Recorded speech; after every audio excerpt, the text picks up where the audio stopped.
नमस्कार दोस्तों, मैं बहादुर लोधी और स्वागत करता हूं आपका आपके ही अपने YouTube चैनल फ्री एजुकेशन में। और दोस्तों, आज के इस वीडियो में हम इस साल के करंट अफेयर्स के कुछ मोस्ट इंपोर्टेंट क्वेश्चन को डिस्कस करने वाले हैं। और दोस्तों, इस वीडियो लेक्चर में हमने जितने भी क्वेश्चन को ऐड किया है, सारे के सारे क्वेश्चन इंपॉर्टेंट और अच्छे लेवल के क्वेश्चन हैं। और दोस्तों, सभी क्वेश्चन को हम बिल्कुल डिटेल में विथ एक्स्ट्रा फैक्ट के साथ में डिस्कस करेंगे, इसलिए वीडियो को बिना स्किप किए लास्ट तक जरूर देखें। तो चलिए दोस्तों, शुरुआत कर लेते हैं नंबर फर्स्ट क्वेश्चन से। पहला हमारा क्वेश्चन है, पाकिस्तान के 23वें प्रधानमंत्री कौन बने हैं? दोस्तों, पाकिस्तान देश के और 23वें नंबर के प्रधानमंत्री जो हैं ये शाहबाज शरीफ बने हैं। सी ऑप्शन सही हो जाएगा। दोस्तों, इस क्वेश्चन से जुड़ी हुई सारी इन्फॉर्मेशन को हम डिस्कस कर लेते हैं। दोस्तों, पाकिस्तान की जो संसद है इसको क्या कहा जाता है? इसको नेशनल असेंबली कहा जाता है, ठीक है। और नेशनल असेंबली ने शाहबाज शरीफ को पाकिस्तान का नया 23वां प्रधानमंत्री चुन लिया है, ठीक है। और शाहबाज शरीफ ने किसको रिप्लेस किया है? तो इन्होंने इमरान खान का स्थान लिया है, ठीक है। और दोस्तों, शाहबाज शरीफ ये हैं कौन?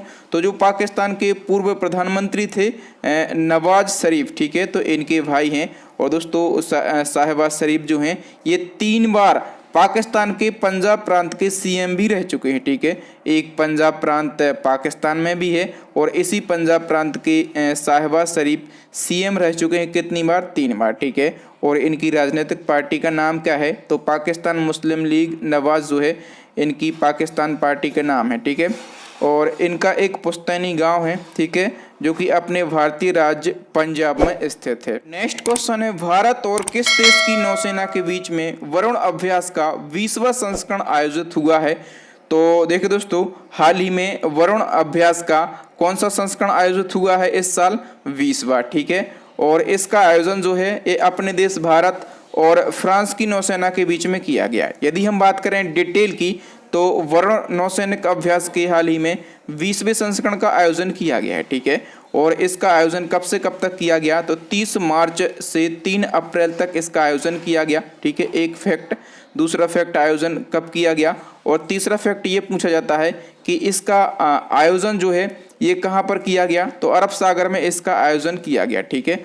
और चौथा फैक्ट क्या पूछा जाता है कि इसका आयोजन जो है ये किस किस देश के बीच में हुआ है? तो अपने देश भारत और फ्रांस की नौसेना के बीच में इसका आयोजन किया गया। ये 4 फैक्ट किसी भी कोई भी नौसैनिक अभ्यास हो वहाँ से पूछा जाता है। इसी क्रम में एक और क्वेश्चन को हम डिस्कस करेंगे कि अपने देश भारत और किस देश के बीच में युद्धाभ्यास खंजर 2022 का 9वां संस्करण हिमाचल प्रदेश में आयोजित हुआ है। तो देखिए दोस्तों, इस अभ्यास से भी हम 3-4 फैक्टों को डिस्कस करने की कोशिश करेंगे जो खंजर युद्धाभ्यास है, ठीक है। इस साल इसका कौन सा संस्करण आयोजित हुआ है? तो आप कहेंगे इसका 9वां संस्करण आयोजित हुआ है, एक फैक्ट।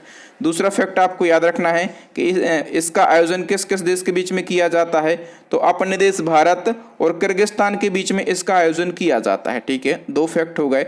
तीसरा, इसका जो आयोजन स्थल है वो क्या है? दोस्तों, इसका आयोजन जो है ये हिमाचल प्रदेश में किया गया, ठीक है। और हिमाचल प्रदेश के बकलोह में, कहाँ पर? हिमाचल प्रदेश के बकलोह में इसका आयोजन किया गया। 3 फैक्ट हो गए, ठीक है।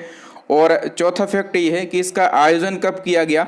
तो इसका आयोजन किया गया है अप्रैल 2022 में, ठीक है। तो ये 4 फैक्ट किसी भी सैन्य अभ्यास से आपके एग्जाम में बनते हैं, चारों को आप याद रखेंगे। नेक्स्ट वन की बात करें, और दोस्तों उससे पहले मैं आपको बता दूं कि जिस प्रकार से मैं डिटेल में आपको करंट अफेयर्स पढ़ाता हूं, यदि आपको डिटेल में हमारा करंट अफेयर्स पढ़ना है तो हमारी अपडेट ई बुक लॉन्च हो गई है करंट अफेयर्स की, ठीक है। तो यदि आपको डिटेल में करंट अफेयर्स पढ़ना है, आपके पास समय कम है, एग्जाम बहुत ही ज़्यादा पास में है, तो हमारी ई बुक को अभी के अभी बाय करके डाउनलोड कर सकते हैं। इस ई बुक की लिंक जो है आपको इसी वीडियो के डिस्क्रिप्शन में मिल जाएगी। ई बुक में आपको क्या क्या देखने के लिए मिलेगा? तो पूरे साल का टॉपिक वाइज करंट अफेयर्स आपको देखने के लिए मिल जाएगा और जो इम्पोर्टेंट एमसीक्यू होते हैं डिटेल में वो मिल जाएंगे, ठीक है। केवल और केवल इम्पोर्टेंट करंट अफेयर्स को ही हम कवर करते हैं, क्योंकि कम से कम आप इतना तो पढ़ सकें जो पढ़ना ज़रूरी होता है। अब नेक्स्ट वन की हम बात करेंगे। नेक्स्ट हमारा क्वेश्चन है, हाल ही में फास्टर नामक एक सॉफ्टवेयर को किसने लॉन्च किया है? दोस्तों, फास्टर नामक जो सॉफ्टवेयर है ये लॉन्च किया है एन.वी. रमन्ना ने, ठीक है। और जो एन.वी. रमन्ना है ये क्या है, ये हमारे देश के CJI हैं, यानी कि चीफ जस्टिस ऑफ इंडिया हैं, यानी कि सुप्रीम कोर्ट के मुख्य न्यायाधीश हैं एन.वी. रमन्ना, ठीक है। और दोस्तों इन्होंने अदालती कामकाज में तेजी लाने के उद्देश्य से एक सॉफ्टवेयर को लॉन्च किया है। सॉफ्टवेयर का नाम क्या है, फास्टर। इसको जरूर याद रखेंगे आप। नेक्स्ट क्वेश्चन है 45वीं वर्ल्ड ब्रिज चैंपियनशिप में पहली बार रजत पदक किस देश ने जीता है। दोस्तों हाल ही में 45वीं वर्ल्ड ब्रिज चैंपियनशिप हुई है, ठीक है। और इसमें पहली बार रजत यानी कि सिल्वर मेडल जीता है अपने देश भारत ने। बी ऑप्शन सही हो जाएगा। नेक्स्ट हमारा क्वेश्चन है दोस्तों, ऑस्ट्रेलियन ग्रांड प्रिक्स 2022 का खिताब किसने जीता है।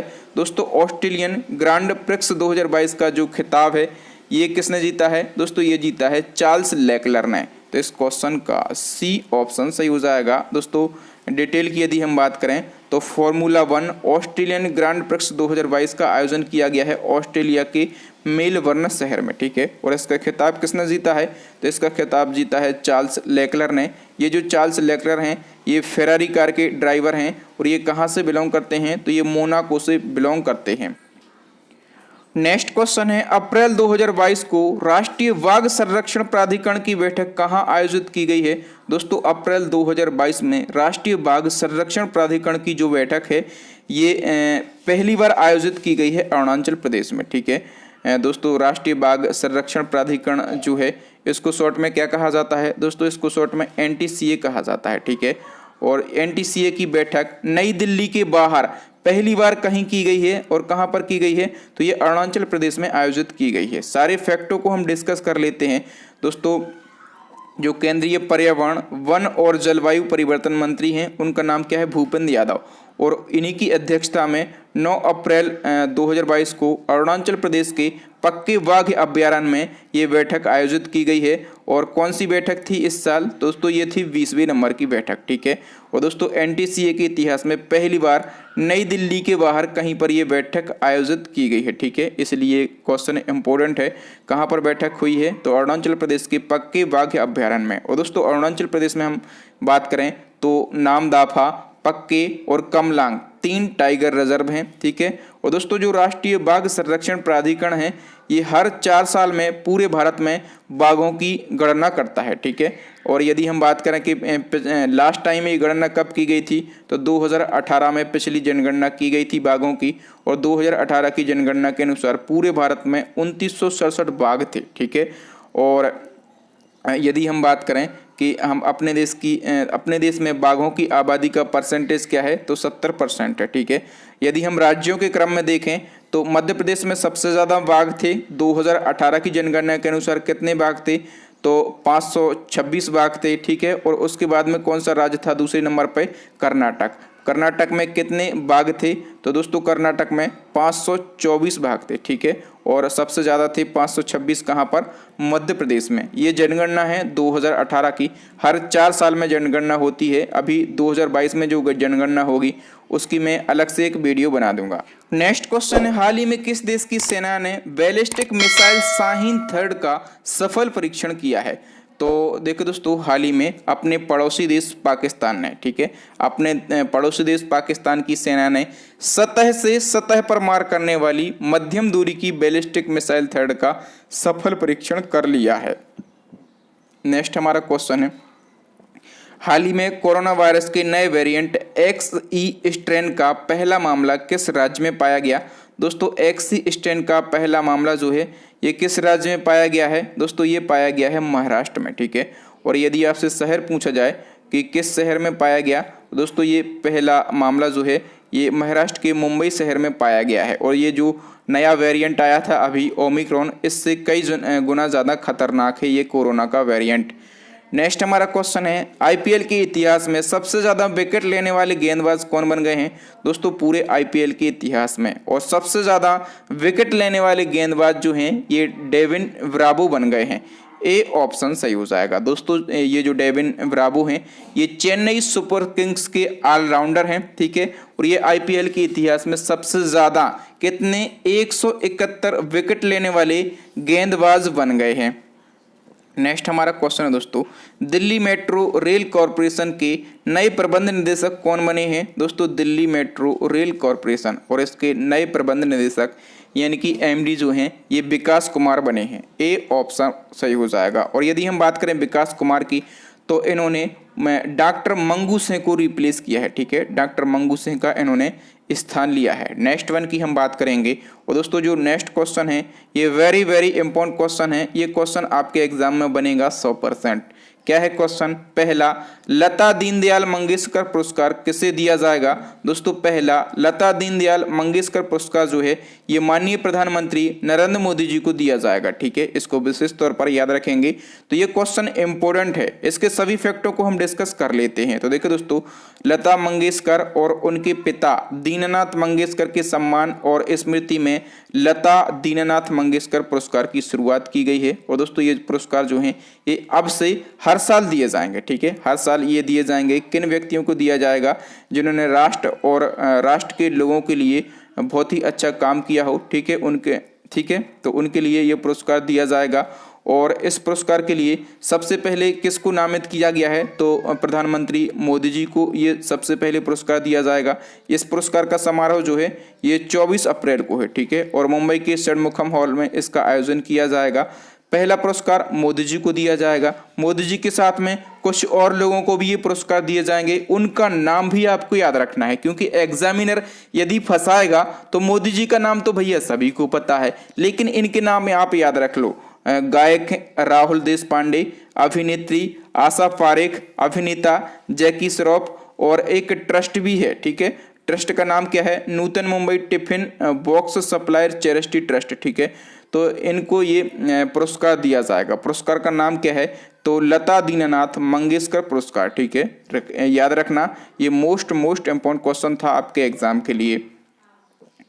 नेक्स्ट हमारा क्वेश्चन है, Thailand open international boxing tournament 2022 में भारतीय खिलाड़ियों ने 3 गोल्ड मेडल जीते हैं। ठीक है, और इन 3 गोल्ड मेडल के साथ में कुल कितने मेडल जीते हैं?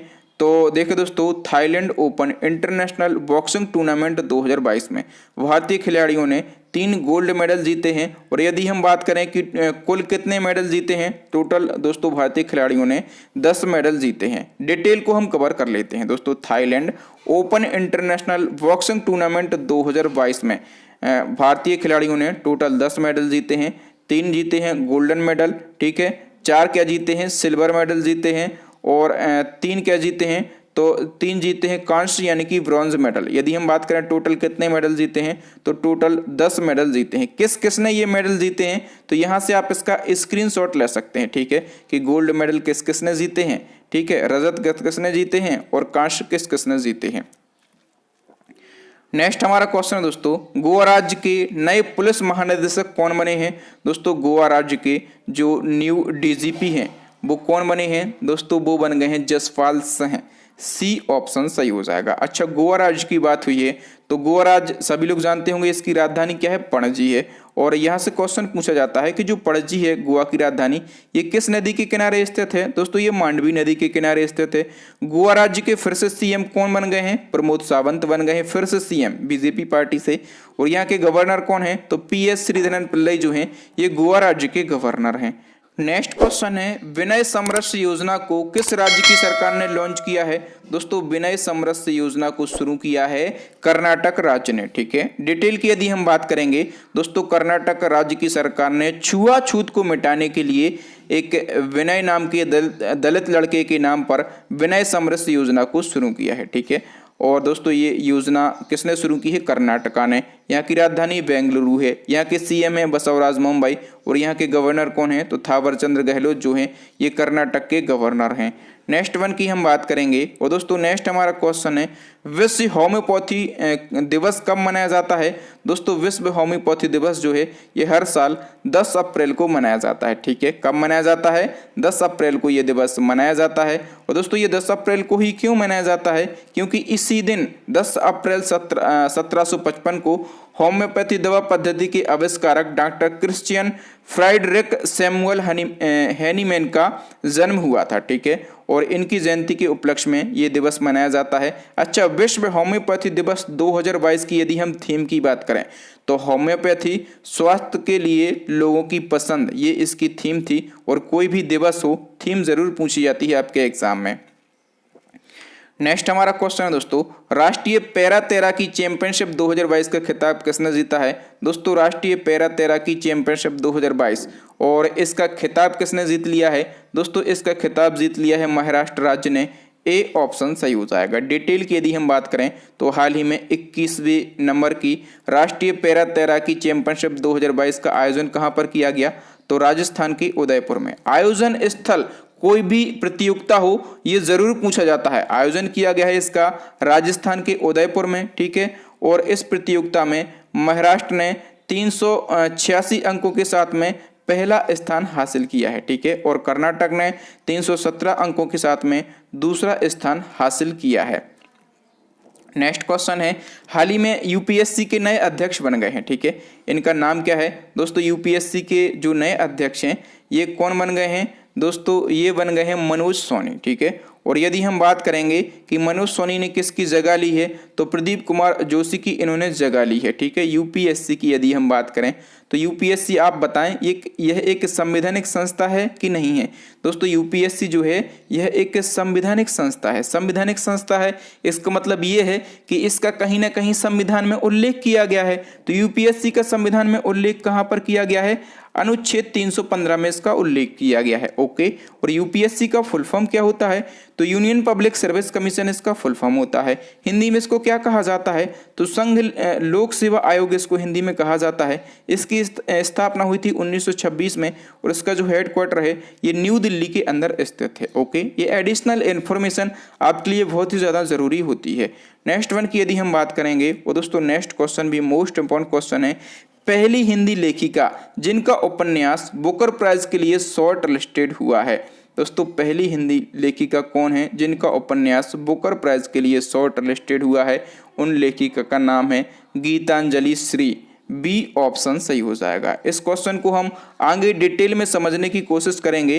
दोस्तों, इसी क्रम में एक और क्वेश्चन है, बुकर प्राइज 2022 के लिए शॉर्ट लिस्ट होने वाले पहले हिंदी उपन्यास के ट्रांसलेटेड वर्जन का नाम क्या है? अच्छा, जो बुकर प्राइज 2022 के लिए जो उपन्यास शॉर्ट लिस्ट हुआ है, ठीक है, तो उसका नाम नहीं पूछा है, उस उपन्यास के ट्रांसलेटेड वर्जन का नाम पूछा गया है। तो ट्रांसलेटेड वर्जन का नाम सबसे पहले आप जान लो क्या है, टॉम्ब ऑफ सेंट इसका नाम है। ठीक है, अब हम पूरी डिटेल को कवर कर लेते हैं। तो देखिए दोस्तों, बुकर प्राइज 2022 के लिए शॉर्ट लिस्टेड होने वाले हिंदी उपन्यास का नाम क्या है? दोस्तों, उसका नाम है रेत का मकबरा। क्या नाम है? रेत का मकबरा। और ये उपन्यास किसके द्वारा लिखा गया?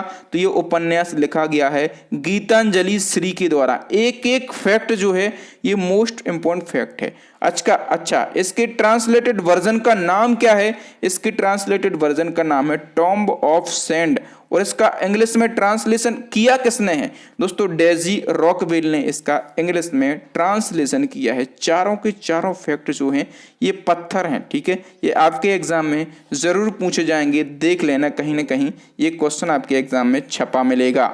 नेक्स्ट वन की हम बात करेंगे, राष्ट्रपति रामनाथ कोविंद ने किस राज्य में माधवपुर मेले का उद्घाटन किया है? दोस्तों, माधवपुर मेले का उद्घाटन किसने किया है?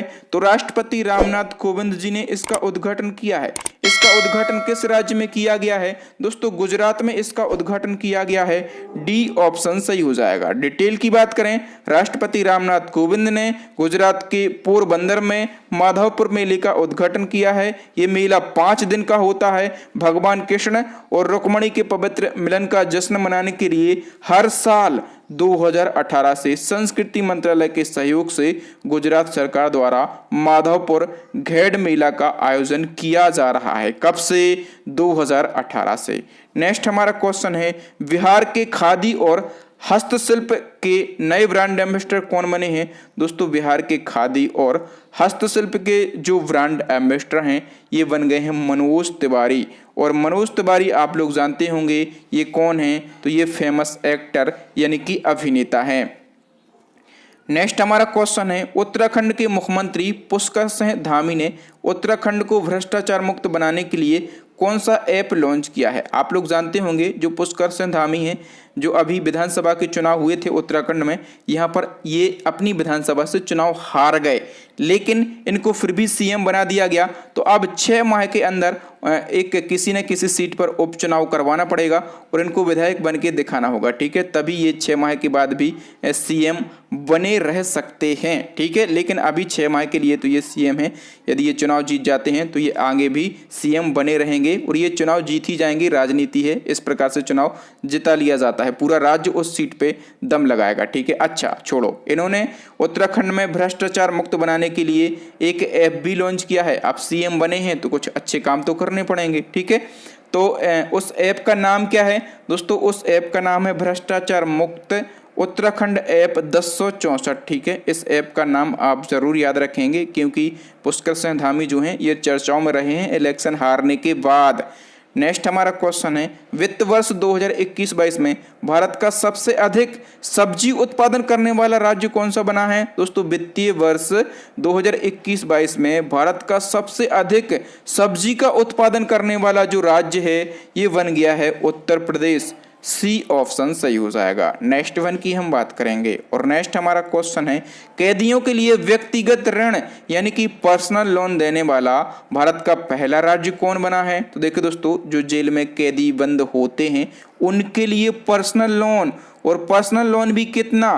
तो 50,000 का, ठीक है। 50,000 का पर्सनल लोन देने की योजना शुरू करने वाला भारत का पहला राज्य बन गया है कौन सा? महाराष्ट्र।